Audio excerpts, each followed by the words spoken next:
Snowflakes clung to Faisal's eyelashes as he banged on the frozen door, his fingers turning numb. His father had locked him out again, this time on Christmas Eve, whispering through the wooden door. "You'll learn respect when you suffer enough." Shivering in the pitch-black cold, Faisal felt his breath slowing, until headlights appeared through the storm. A black limousine rolled to a stop, the window slid down, and the woman he thought had been dead for 7 years whispered, "Faisal, get in. We have a lot to talk about." Faisal's teeth chattered as the icy wind cut through his thin jacket. Every time he moved, snowflakes melted on his eyelashes, stinging his eyes. Inside he could hear the muffled laughter of his stepbrother and the clinking of glasses, warm and safe, while he shivered on the porch. A simple argument about chores had blown up, and his father's voice had turned sharp, cruel, unforgiving. "You'll learn respect when you suffer enough," his father had said before slamming the door. Leaving Faisal out in the freezing darkness, he hugged his knees to his chest, trying to trap what little warmth he could, feeling the cold crawl into his bones.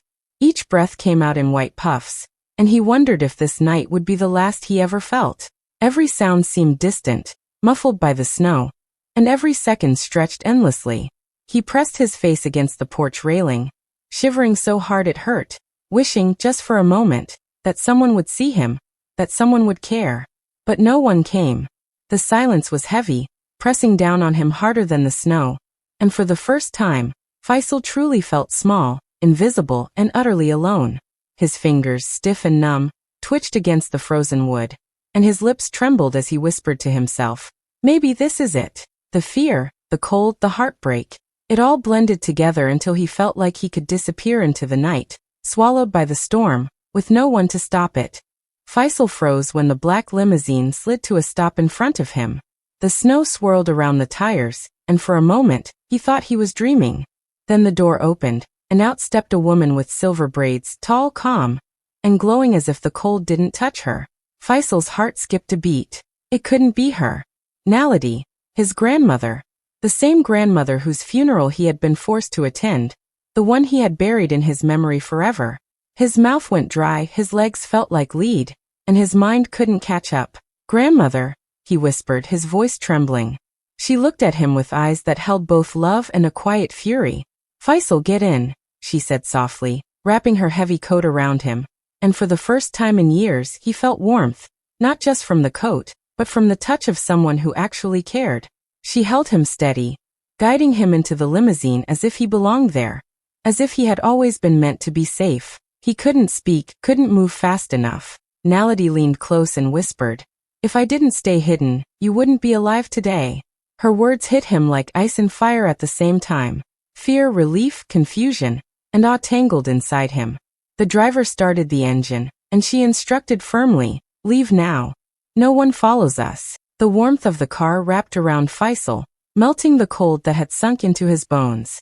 He looked at her, still unsure if she was real, still trying to process that the grandmother he thought was gone forever had returned in the middle of the storm, appearing out of nowhere, like a guardian from another world. She didn't yell, didn't scold, didn't ask him to explain. She simply made sure he was safe, lifting him out of the night that had almost killed him, into a world he had never imagined could exist. Faisal's mind raced, his heart thudding so hard he thought it might burst. All the fear, all the pain, all the loneliness of the last year seemed to pour into that one moment as he realized that someone he loved had returned just for him. He sank into the seat, shivering still, but for a completely different reason now. Excitement, disbelief, and the first spark of hope he had felt in years. The limousine rolled away, carrying him towards something he had never dared to dream. Safety, warmth, and a grandmother who had come back from the dead just to save him. Faisal sat in the plush chair, still wrapped in Naledi's coat, staring around the suite in disbelief. The room glowed with soft lights, walls lined with rare paintings, shelves filled with books and treasures from all over the world. He felt like he had stepped into another universe, one he had never known existed. Naledi sat across from him, her silver braids shining in the light, and for a long moment neither of them spoke. Then she began, her voice gentle but firm. "Faisal, I never died," she said, and he blinked, unsure he had heard her right. "I had to disappear," she continued, "to keep my life, to protect everything I built. Dangerous people wanted it all, And I had no choice. Faisal's stomach twisted. All these years he had mourned her, cried at her funeral, obeyed his father's lies, and endured endless cold nights, thinking she was gone forever. She reached out and took his hand. I stayed away because I had no way to protect you, until now. I learned what your father was doing to you. He turned my grandson into a servant, into someone he could control. Her voice cracked, and for the first time, Faisal saw the hurt behind her strength. I left you in his care, thinking he would love you, guide you, and he didn't. He made you suffer. Faisal's mind raced. Every story his father had told him about money, about why life was hard, every excuse for their poverty, it was all a lie. His father had stolen from them, lied to him, and used him as a tool for his own benefit. Anger and disbelief mixed with a strange relief that Naledi was alive. He had been trapped in a cage of lies and, now for the first time, the walls were breaking down. Naledi leaned closer. You were never meant to live like this, Faisal. You are my grandson, my heir. Everything I have, it was always yours, but your father wanted you to believe you had nothing. Faisal's hands shook as he tried to take it all in. His heart pounded, a mix of fear, hope and excitement. The man he had called father had been a stranger all along, a cruel actor in a play of lies. Naledi's eyes softened, but they held steel. Now you know the truth. Your life doesn't have to be his story anymore. You have a choice. You can rise, Faisal. You can be everything he tried to keep from you. For the first time, Faisal felt a spark he hadn't felt in years. A spark of freedom, of power, of a life that could finally be his own. The weight of lies began to lift, and with it a new world opened before him. One full of possibilities he had never imagined. As the limousine rolled away from the snowy street, Faisal pressed his face to the window, watching the familiar neighborhood disappear under a blanket of white. He had never imagined leaving that cold house would feel like escaping a prison, and yet here he was, unsure if it was real. When they arrived at Naledi's estate, his jaw dropped. The gates were massive, carved from dark wood with gold accents that gleamed even in the faint evening light. Snow crunched under their feet as they walked inside, and the warmth hit him immediately, soft and comforting, like stepping into another world. The staff greeted Naledi and him with bows and polite smiles. No one ignored him, no one whispered behind his back, no one treated him like he was nothing. For the first time, Faisal felt noticed in a way that wasn't frightening or painful. Rooms stretched endlessly, filled with paintings from every corner of the world, shelves stacked with inventions and artifacts, and soft carpets that made every step feel like walking on clouds. He wandered from room to room, his eyes wide, feeling like he had entered a dream he didn't deserve. Naledi watched him quietly, her expression soft but proud. Finally she spoke. Faisal, all of this is yours one day. You are my only heir. Everything I've built, everything I've protected, I want you to inherit it, but first, I need you to learn. He looked at her, confused and overwhelmed. Learn what? He asked. She smiled, a small, knowing smile. How to lead, how to protect, how to make the right choices. I'll teach you everything I know about business, about people, about life. For the first time in his life, Faisal felt a sense of purpose he had never known. It wasn't about doing chores or pleasing someone else. It wasn't about surviving or hiding. This was about becoming someone he could be proud of, someone he could trust himself to be. He imagined learning, growing, and one day stepping into a room and knowing he truly belonged there. Not as a visitor, not as a servant, but as someone who mattered. Naledi rested a hand on his shoulder. You belong here, Faisal. You've been through too much and now it's time to rise. For the first time, he felt the cold and fear of his old life fade. This place, these people, the warmth, the knowledge, and most of all, his grandmother who had returned against all odds. This was where he was meant to be. Faisal's heart swelled with a strange, powerful feeling. Home, safety, and the first spark of hope that he could truly become the person he was always meant to be. Faisal's father paced back and forth in the cold living room, his face pale and hands shaking. He had assumed Faisal had run away after the argument, just another rebellious moment he could ignore. But when the news flashed across the television screen, he stopped mid-step, staring at the screen as if it had burned his eyes. Reclusive billionaire Naledi returns. With grandson, the anchor announced, and the words hit him like a punch. Naledi alive. The woman he had buried in his lies, the woman he thought would never return, was back. And worse, she had brought Faisal with her. He sank into a chair, heart hammering, mind spinning. Fear wrapped around him like icy fingers. If she knew he was alive, she knew everything. Every cruel word, every lie, every punishment he had forced on Faisal. He swallowed hard, his throat dry, panic rising in a wave that made him feel small and powerless. Millions he had stolen, hidden, twisted for his own gain. All of it suddenly felt exposed. His secrets, his manipulation, the years of pretending to be a father while he robbed and controlled. They were all at risk. He remembered locking Faisal out, smiling at the thought of having power over him, thinking the boy would finally learn his place. But now that power had vanished. He tried to speak, to call, to explain, but no words came. The screen showed images of Naledi stepping out of her car, regal and calm, while Faisal followed behind her, alive, safe, and glowing with a confidence he had never had at home. Anger flared for a moment, but it was quickly replaced by dread. Every instinct screamed at him that this was the beginning of the end of everything he had stolen and lied about. He clenched his fists, feeling the weight of his guilt, his fear, and his desperation crashing together. The world he thought he controlled, built on lies and cruelty, was crumbling, and there was nothing he could do to stop it. The headlines repeated in his mind, each word a hammer striking at his pride. Naledi is back. Faisal is with her. The son he tried to break, the boy he tried to control, was no longer alone, no longer powerless, no longer in his hands. He sat frozen, the cold of the living room nothing compared to the icy grip of panic that wrapped around his chest. He had underestimated her, underestimated Faisal, and now the consequences were staring him in the face. The empire, the money, the lies, they were all in danger, and for the first time, he felt what it was like to truly lose control. The next afternoon, Faisal's father showed up at the estate, his expensive coat buttoned tightly, face pale and eyes wet with fake tears. He walked slowly toward the grand doors, shoulders slumped, voice trembling as he called out for Naledi. Faisal watched from the window, heart pounding, knowing exactly what was coming.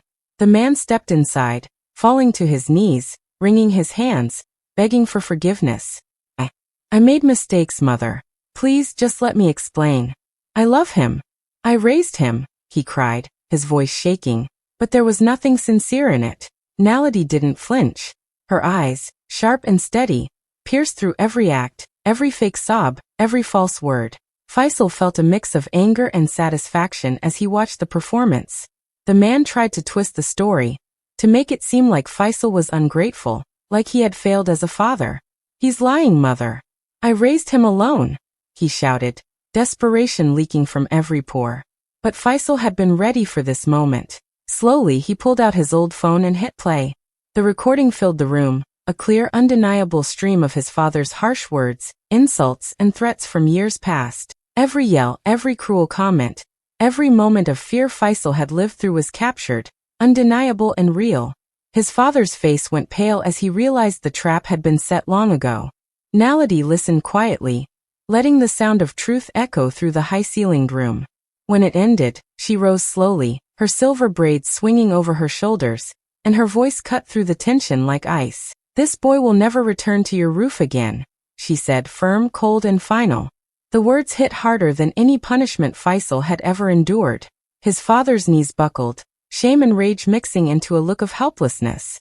He tried to speak, but Naledi didn't allow it. She had seen through him from the start, and now the proof was undeniable. Faisal felt a rush of relief and empowerment, a weight lifting from his chest. He had survived, he had endured, and now the lies could no longer hold him back. His father stumbled backward, defeated, leaving the estate under Naledi's watchful gaze, knowing he could do nothing to undo what had been revealed. Faisal watched him go, silent but triumphant, feeling the first real sense of freedom he had ever known. The house that had once held fear and control over him no longer mattered. He was safe, protected, and finally, in the place where he truly belonged. Days turned into weeks, and Faisal's life transformed completely under Naledi's guidance. Each morning, he woke in a room filled with sunlight, the warmth of the estate wrapping around him like a protective blanket. Naledi taught him everything she knew. He learned about business strategy, how to make smart decisions, and how to lead people with respect and fairness. She introduced him to art, history, and culture from all over the world, showing him that knowledge and creativity were as important as wealth. At first, Faisal felt overwhelmed, doubting he could ever understand so much. But slowly, he noticed a change inside himself. He began speaking with confidence, making small decisions on his own, and helping the staff with projects that improved life around the estate. He noticed people listening to him, valuing his ideas, and treating him with respect, a feeling he had never experienced before. Naledi watched him closely, her eyes bright with pride. She saw something in him that reminded her of herself: vision, kindness, and strength. Unlike his father, Faisal genuinely cared about people, and his heart guided his actions. She encouraged him to take on small projects at first, letting him redesign a room, organize events for the staff, and plan improvements in the gardens. Every task he completed, no matter how small, built his confidence and showed him he was capable of far more than he had ever imagined. He discovered a natural talent for leadership, earning respect, not through fear but through trust and understanding.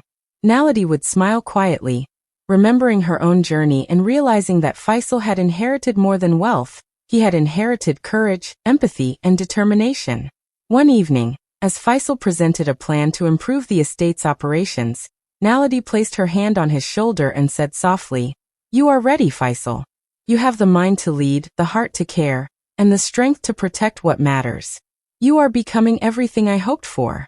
Faisal felt a surge of pride and belonging he had never known.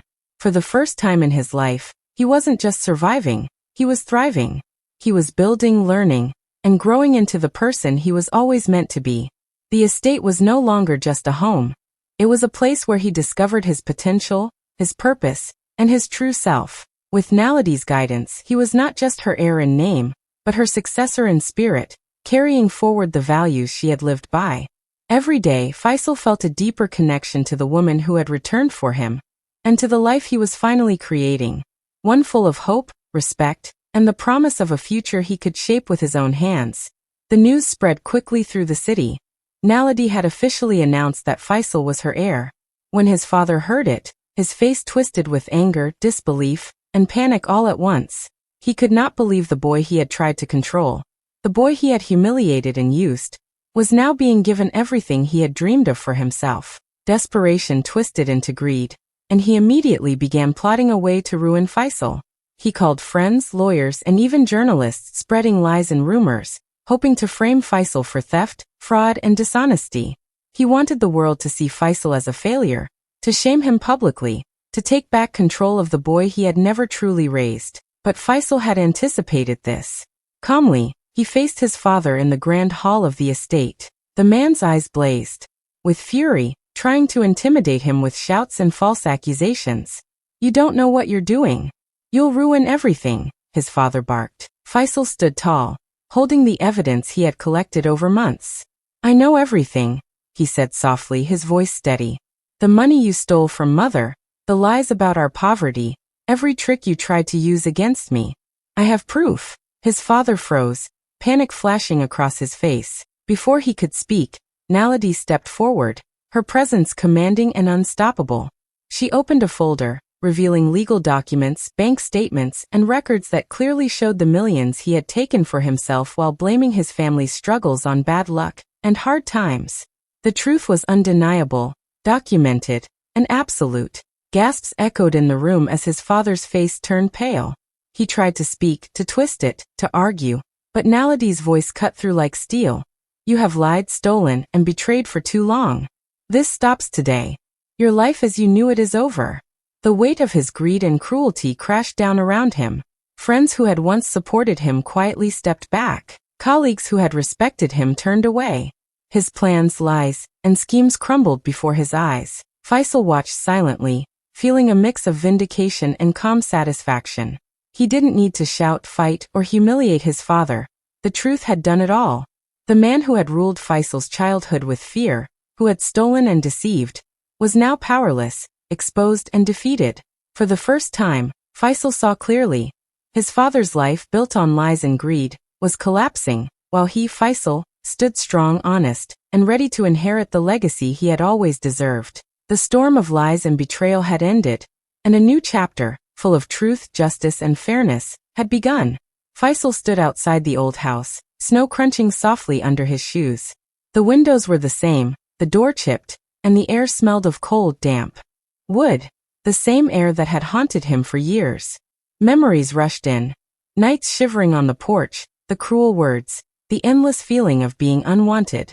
He took a deep breath, trying to steady himself, knowing he had come here not to relive pain, but to find closure. As he stepped inside, the silence hit him differently now. He wasn't afraid. He wasn't small anymore. He walked through the familiar rooms, noticing the cracks in the walls, the faded wallpaper, and the coldness that had once wrapped around him like a chain. His stepbrother appeared silently, holding something in his hands. Without a word, he extended it to Faisal. A drawing Faisal had made years ago. A small picture of a house with a sun above it, bright and simple, full of hope. Faisal's eyes filled with tears.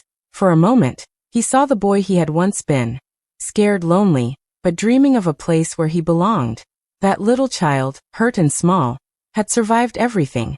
And now he was standing there as someone completely different. Faisal took the drawing and smiled faintly, a soft, quiet smile that held years of pain and healing. He didn't yell, didn't cry out in anger, didn't want revenge. The house had held power over him for too long, but now it was powerless. He placed the drawing carefully in his jacket, as if holding on to the past without letting it control him. Every step he took toward the door felt lighter, freer. The cold wind outside no longer bit at him the way it used to. He breathed it in, letting it wash away the last threads of fear and resentment. He looked back once, seeing the empty rooms, the shadows of memories, and felt nothing but calm. No hurt could touch him anymore. The old house, the years of neglect and cruelty, the broken promises, they were behind him. He walked away slowly, carrying the drawing and the lessons of survival, knowing he had the power to shape his own life, free from the chains of the past. For the first time, Faisal truly felt it, freedom. He didn't need the house to define him, his father's lies to control him, or his stepbrother's silence to hurt him. He was whole, strong, and finally at peace. The past could not touch him. He was free. Months later, Faisal stood on the balcony of Naladi's estate, the city lights sparkling below like a sea of stars. The cold wind was gentle, nothing like the biting winter nights he had once endured. He looked out at the world with a quiet confidence, the kind that comes from surviving everything meant to break you. His reflection in the glass beside him no longer frightened him. He had faced fear, loneliness, and lies, and he had grown stronger because of them. Naladi came to stand beside him, her presence steady and warm. She placed a hand on his shoulder, her silver braids brushing lightly against his arm, and whispered softly, "You survived a winter meant to break you.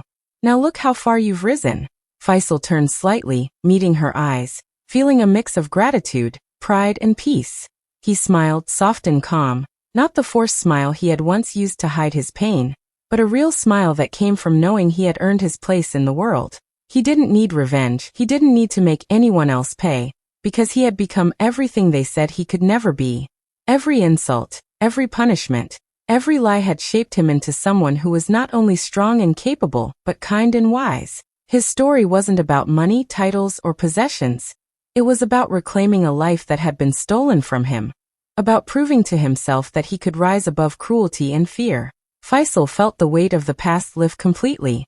The cold house, the angry father, the stepmother who had ignored him, the loneliness and nights of shivering.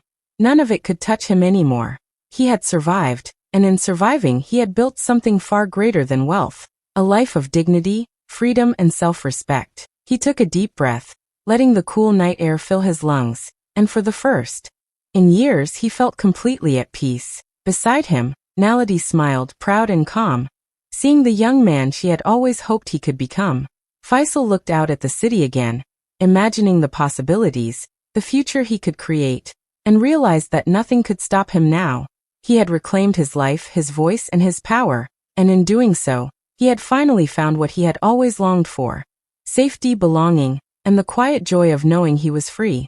He turned back to Naladi, nodded, and whispered to himself, "I made it. I am enough." And in that moment, standing tall, grounded, and whole, Faisal knew that this life, built by his own courage and strength, was more valuable than anything anyone had ever tried to take from him.